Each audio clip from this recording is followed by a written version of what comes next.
Okay, this microphone We're works. going to put a chair to the side. Anybody over here? No.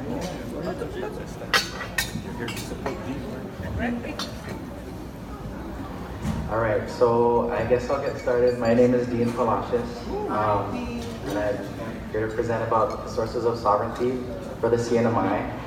I'm gonna apologize a little in advance because my slides are a little bit text heavy. I'm not really sure what everybody else, all the other presenters have been doing, but and I might go over time, but I'll stop so that I don't talk too much. But okay, I'm gonna go ahead and get started. Okay, before I talk about sovereignty, I'm gonna talk about something that's been in the news recently that I think everybody knows about.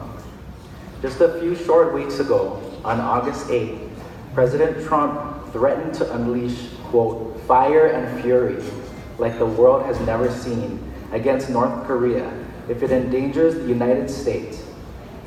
North Korea soon responded, quote, the day the United States dares tease our nation with a nuclear weapon and sanctions, the mainland United States will be catapulted into an unimaginable sea of fire.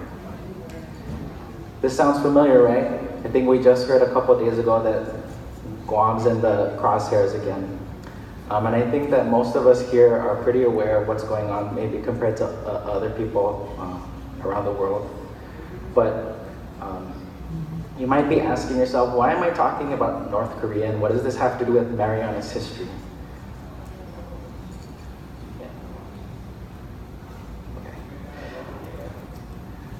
So, sorry. I'm getting used to the way that the PowerPoint works. Okay, what does this have to do with Marianas history? The short answer is sovereignty. In particular, it's the struggle for sovereignty that North Korea and the CNMI and Guam frequently struggle against with the United States. And the scale of the conflict is completely different with North Korea. You can see here they're threatening nuclear missile attack. But the underlying issue, the struggle for sovereignty, is largely the same. North Korea seems willing to go to nuclear war to assert its sovereignty in the world. The territories are nowhere near that level, but here's a great illustration of the territorial struggle for sovereignty. And this is, I'm going to try a different microphone here. This is an old painting from 1899, okay, called School Begins. And I'm going to zoom in so you can see what's actually going on here. In the front of the class, you see 4 students, Philippines, Hawaii, Puerto Rico, and Cuba. These are all insular islands acquired by the United States that now are basically being treated like children. So that's the sort of struggle for sovereignty that I'm talking about. So what is sovereignty? I know that maybe some of you don't really know what I'm talking about, and it's actually fine because sovereignty is a very hard topic.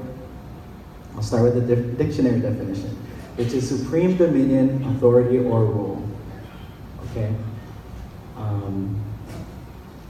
That doesn't really tell you anything, to be honest. So let's look at the next one. Okay, this one is interesting. It's from a Supreme Court justice who acknowledged that sovereignty is a slippery word. And then another scholar says, again, sovereignty is notoriously slippery and vague and often generates more heat than light.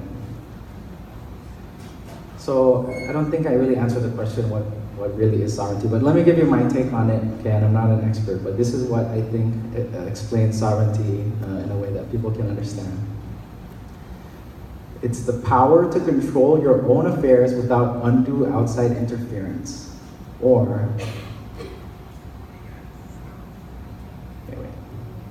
the power to set your own prerogatives and decide your own destiny.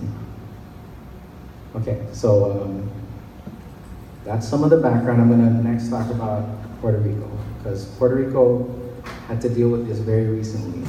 In fact, just last year, there was a case in the Supreme Court of the United States concerning Puerto Rico and its sovereignty.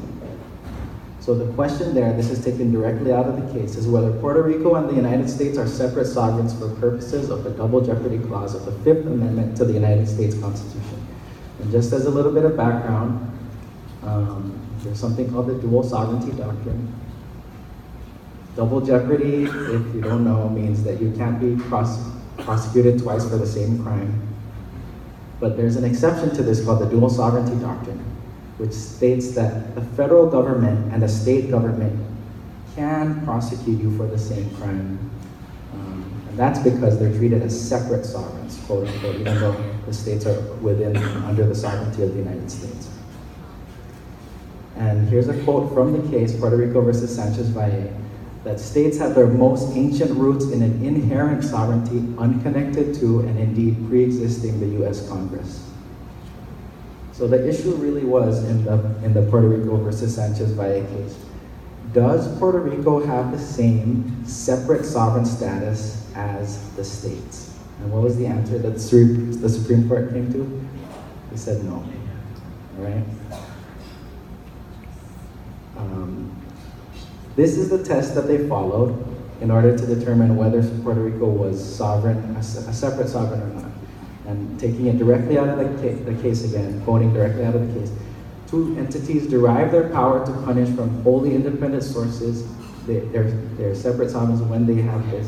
And Justice Kagan was the author of this opinion, and she has a good visual for you guys to think about, is to imagine a pair of parallel lines. And you're gonna see parallel lines again. I'm gonna bring that up sort of as a theme in this, so pay attention to that, the parallel lines line.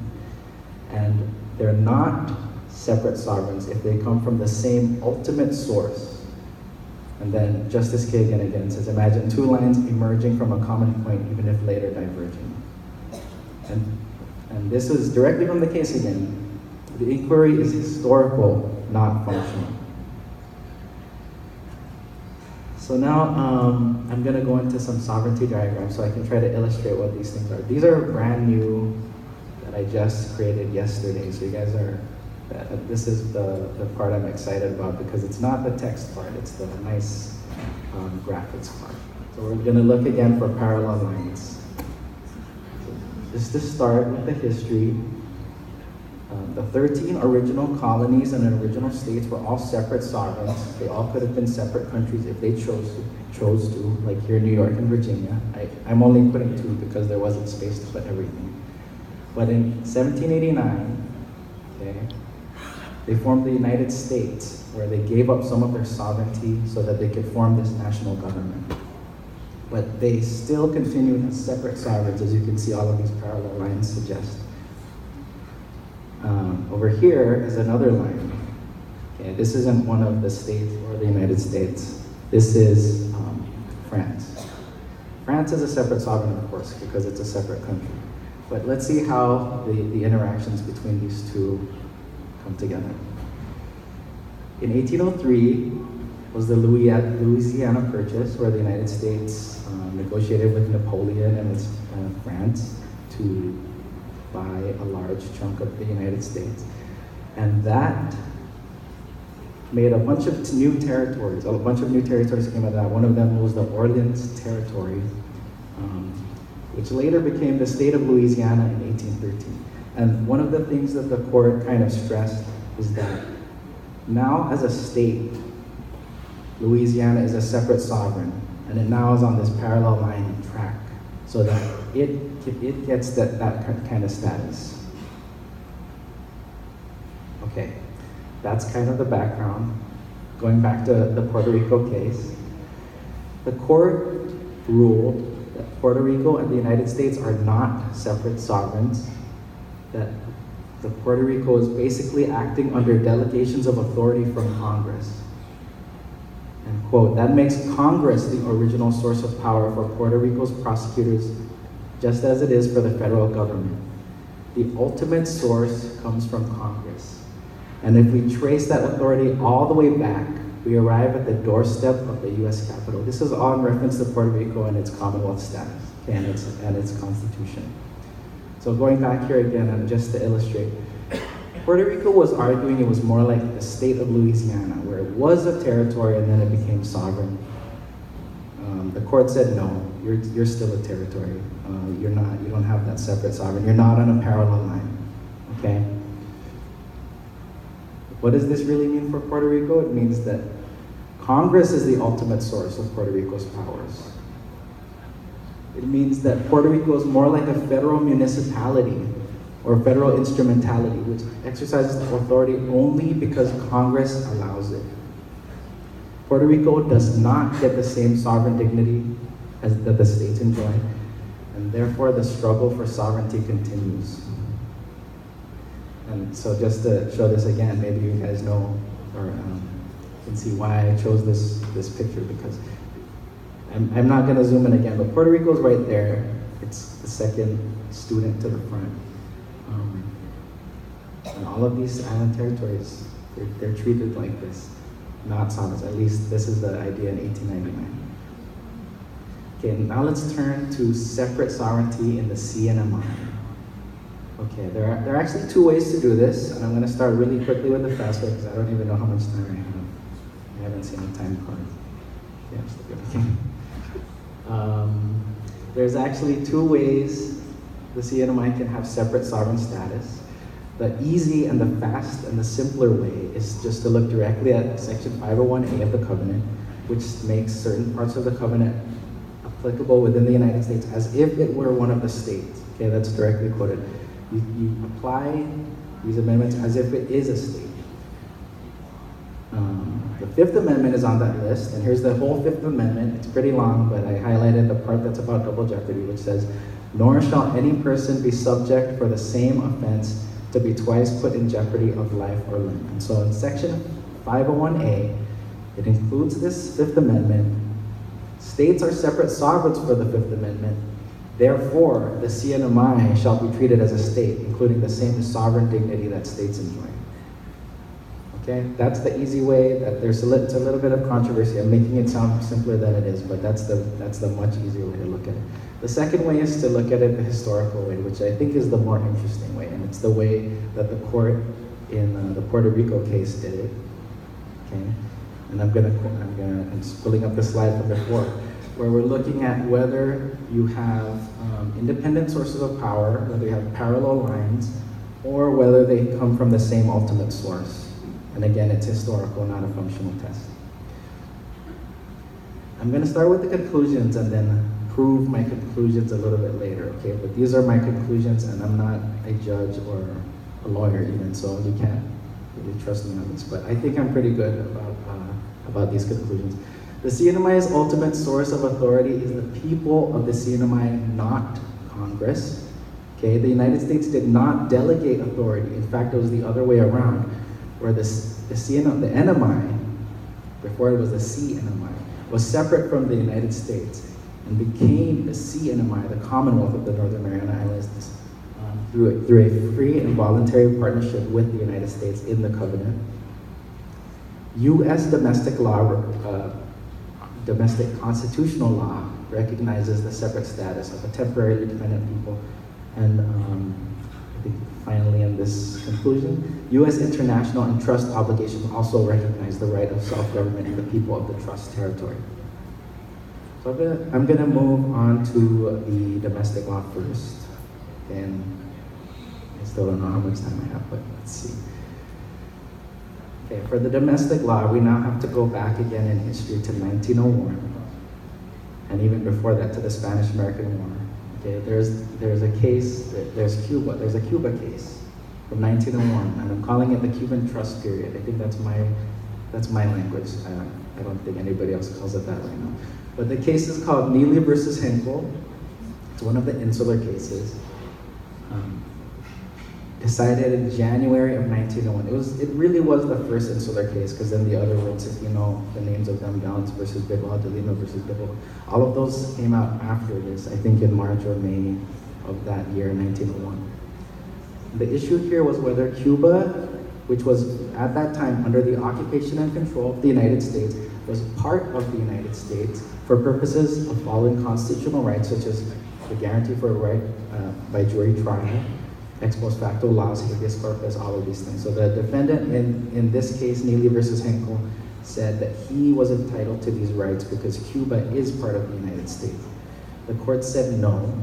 Cuba is not under the sovereignty of the United States. It's not a territory of the United States. It's not part of the United States. Okay? And the way that it did this is, I'm going to examine the evidence. One of the things, or the first thing it looked at was the Treaty of Paris, which is the treaty that ended the war between the Spanish-American War in 1898. And this was signed in 1898, became effective in 1899. And I'm going to go into a brief detour and talk about Guam because I haven't really talked about Guam, and I wanted to talk about that a little bit. But Article 2 of the Treaty of Paris, quote, cedes to the United States, Puerto Rico, and Guam. Okay. Article 3 cedes, and again, I'm highlighting the word cede because that's an important word. It cedes the Philippine Islands. And then this is an interesting bit of trivia. I'm not sure if people knew this, but there was a $20 million payment, but it's only there for the Philippines. So I guess Guam and Puerto Rico got in for free, and so did Cuba. So just think about that for a little bit. But Article 1, that's the really important part for the case. It says Spain relinquishes claims of sovereignty. It doesn't say that it cedes. Let's see what it says. Cedes to the United States. It says Spain relinquishes claims of sovereignty to Cuba, and that it will be occupied by the United States. And I won't read everything, but another article says that the United States is responsible for Cuba only limited to the time of occupancy thereof. And then this is from not the Treaty of Paris, but the Teller Amendment, which specifically stated that the United States disclaims any disposition or intention to exercise sovereignty, jurisdiction, or control over Cuba, etc., and eventually leaving it up to the people. These are all, congressional acts or congressional treaties. So with all of that, okay, wait, hold on, don't look at this yet. With all of these evidence in front of the court, this is the court's conclusion, and it's kind of long, and I'm going to read it even though it's long, but hopefully you'll see why, because I think it's pretty important. It is true that as between Spain and the United States, indeed as between the United States and all foreign nations, Cuba, upon the cessation of hostilities with Spain and after the Treaty of Paris, was to be treated as if it were conquered territory. But as between the United States and Cuba, that island territory is held in trust for the inhabitants of Cuba, to whom it rightfully belongs, and to whose exclusive government control it will be surrendered when a stable government shall have been established by their voluntary action. I haven't really talked about the other insular cases, but if you know anything about the other insular cases, they don't have any language like this. This is totally unique to all of the insular cases, and I think, I don't know if people are aware, but you should be surprised if you're reading this. And I'm going to talk about what this means again in diagram form. I think it's helpful to have a visual. So this is what I showed you just a few moments ago about Louisiana becoming a state and becoming a separate sovereign, and coming out of France, becoming a territory, and then becoming an independent state within the United States. So looking at it again with New York, Virginia, Louisiana, all of these are separate sovereigns plus the other 45, I think, states there were at this time. And then the United States as a separate country. Now there's another line here. This one's not France anymore. This is a different country. This is Spain, okay? And Spain is a separate sovereign. And in the Treaty of Paris, the United States obtained these insular territories, Cuba, Guam, Guam, Puerto Rico, and the Philippines. And Cuba's in there somewhere, but where does Cuba fit? So this is where Cuba fits. It fits sort of in this in-between place, which I call the trust period. Or actually, the Supreme Court called it the trust, use the word trust. I'm calling it the trust period, where it's kind of off to the side, where the Supreme Court said they have a right to their own sovereignty, they have a right to their own government. And then you know what happened in 1902? They actually became a fully independent country. They became a fully independent Cuba. So that's kind of what happened with Cuba. And I mentioned the Philippines, and I just want to put this here too, that in 1946 something else happened, which is sort of interesting, which is when the Philippines became an independent country. So what the court, I didn't really mention the Philippines, but what the court said here is that Cuba is separate from the United States because it was always held in this trust relationship. The Philippines became separate because it became a separate independent country. But Puerto Rico doesn't fit in there because it's still a territory.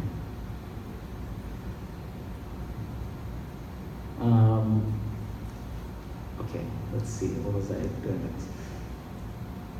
The US attitude was really different between all of these different places. Guam, Puerto Rico, and the Philippines. The United States attitude toward those three island groups was the US had no desire to incorporate them into the United States. They had no desire to confer statehood, no desire to confer citizenship, practically no desire to make them American in any way. Now, compare this with Cuba, which is actually the same as all of the above, and furthermore saying that it's expressly not part of the United States.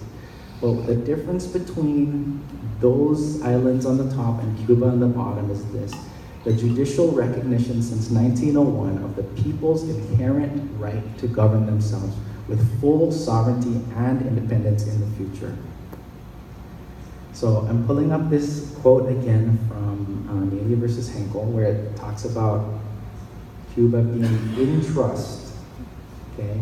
And even though the United States is exercising control, Cuba rightfully belongs to its own Cuban people. And just, let's just say we take out all the names of all the places. Now everything's blank. And this is kind of a thought experiment that I wanted to do with everybody. Now let's fill in all those names with the CNMI in Japan and all of these things. Doesn't it sound exactly the same? To me, it sounds exactly the same. It is true that as between Japan and the United States, indeed as between the United States and all foreign nations, the NMI, upon the cessation of hostilities with Japan, after the surrender of Japan, was to be treated as if it were conquered territory. But as between the United States and the NMI, that island is territory held in trust for the inhabitants of the NMI, to whom it rightfully belongs. Okay? This is taking 1901 language and applying it to pretty much 1945, or I guess 1976. So that was everything about the US domestic law. I think this is the main thing. This is the main proof, I think, for why the CNMI is separate sovereign from the United States. But turning beyond domestic law, looking at international law now, there are many, many sources of international law recognizing this right of self-government, this inherent right of self-determination, and just listing them here: the United Nations Charter. There was a UN Trusteeship Council, UN Trusteeship Agreements, and the specific one for our purposes was the Trusteeship Agreement for the former Japanese mandated islands, which created the trust territory of the Pacific Islands. Okay, that was 1947. Then there are many other United Nations resolutions talking about sovereignty and self-determination and all of these things throughout the years. So let's look at them a little bit, one after the other. Article 73 of the UN Charter recognizes a sacred trust, an obligation to develop self-government, and development of free political institutions. Okay, Article 76 now says that the trusteeship system is designed to promote the advancement of the inhabitants to self-government, to independence, according to their freely expressed wishes. Wait, did I skip one? No, okay, I guess there was only two. So this is, how does this all fit? I think, I'm not sure if I'm explaining myself well, but I hope I am. And I hope this solidifies it in everybody's mind about what does this really all mean? And I think if you look at the sovereignty diagram for the CNMI, you can kind of see what I'm trying to explain here. Okay, so we start with the states and the United States again on the top. Now on the bottom, the red line, that's a separate country again, and this time it's the country of Japan. Okay? The trusteeship agreement was in 1947, and at that time, the United States became the trust administrator for the CNMI, Marshall Islands, Palau, and the other Micronesian islands. So this was the trust territory of the Pacific Islands, the trust period, starting in 1947 and then eventually ended around the 70s and 80s. The next part, there's a splitting off, and I don't really want to explain everything because it's going to take too long, but there was a splitting off in 1976. That's when the CNMI entered into the covenant with the United States. Okay, and the dotted line there shows that it was connecting to United States sovereignty. Or yeah, I guess that's when they split it. And there we have the CNMI, formed as its own kind of, with its own right to self-government. The other freely associated states, the three of them here, FSM, Marshall Islands, and Palau, were also split off and became their own independent countries as well. So those guys are independent sovereigns. I think nobody would argue that they're not. But look at the CNMI line. Okay, you guys can see the CNMI flag. No court has yet held that the CNMI is a separate sovereign according to this kind of analysis. I think it is, and I think I might have to go back and explain why, but there is an argument that it's not, and it's really because of this dotted line connection with the United States. I'm gonna move to the next slide even though I don't remember what it was. Okay, the next slide was to go back to the previous sovereignty diagram, okay, in the 1900s with the Treaty of Paris, and just compare Cuba and the CNMI, and it can even go back and forth if you want, which is, here's Cuba's kind of in the middle between the dark black line and the yellow line, and then here the CNMI is kind of in a similar place. The dotted lines are similar. It's not exactly the same, but to me it looks the same, and it's not exactly the same. But they are separate, except that the CNMI chose to connect with the United States of its own voluntary act. Okay, that's really the key choice there. Cuba, I don't know if they had any desire to become part of the United States, but they became an independent country, which is their right. The three freely associated states also became independent countries, which is their right. The Commonwealth of the Northern Mariana Islands could have become an independent country, but chose not to, chose to associate with the United States in a Commonwealth relationship. Does that mean now that we're like Puerto Rico and we're not a separate sovereign? I don't think so. I think if you look back at Louisiana on the top, Louisiana was connected to the United States, but then it became an independent sovereign. The CNMI was never connected to the United States except by its own voluntary choice. That doesn't mean that it loses its sovereignty. That's really my approach to it. So let's look at some of the conclusions. And I think I only have like a minute, so I'm not even gonna read them, but I have a lot of conclusions. The CNMI had a latent sovereignty and right to self-government while it was part of the trust territory of the Pacific Islands. Okay, citing to the UN Charter and all these things. Now, citing to domestic law, trust relationship was, while it was part of the trust territory, it's not under US sovereignty and therefore had to be a separate sovereign. Okay, that's number 3. Number 4, the people chose freely to voluntarily exited out of the trust relationship to partner with the United States. And I think in the abstract that I have, I put this, that the federal government seems to forget this a lot. But this was a partnership. This wasn't them saying, we're gonna take over you. This was us saying, okay, we want to be part of you. And that's really the difference here between Puerto Rico and the CNMI. I'm gonna move on to all the other conclusions. I think I already mentioned this, which is that the partnership resembles the state-federal partnership where the 13 original states gave up some of their sovereignty in order to form a national government that was co-sovereign. Okay. The CNMI delegated certain powers. Part of that is the foreign affairs and defense for the Northern Mariana Islands. The covenant established a self-governing commonwealth and reserved the right to local self-government. And I've already said this multiple times, but the delegation of certain powers to the United States did not extinguish any pre-existing or latent sovereignty held during the trusteeship period. Therefore, the CNMI's ultimate source of authority is the people of the CNMI, not Congress. And I think my time's up. That's really the last part I want to say. Okay, thank you.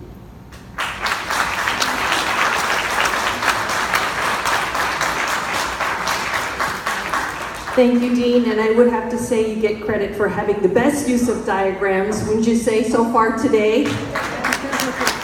Whether you agree with him or not, I would say he definitely presented it well, easy enough for even I to understand. Thank you so much. We will take questions and answers during the break for Dean, so we can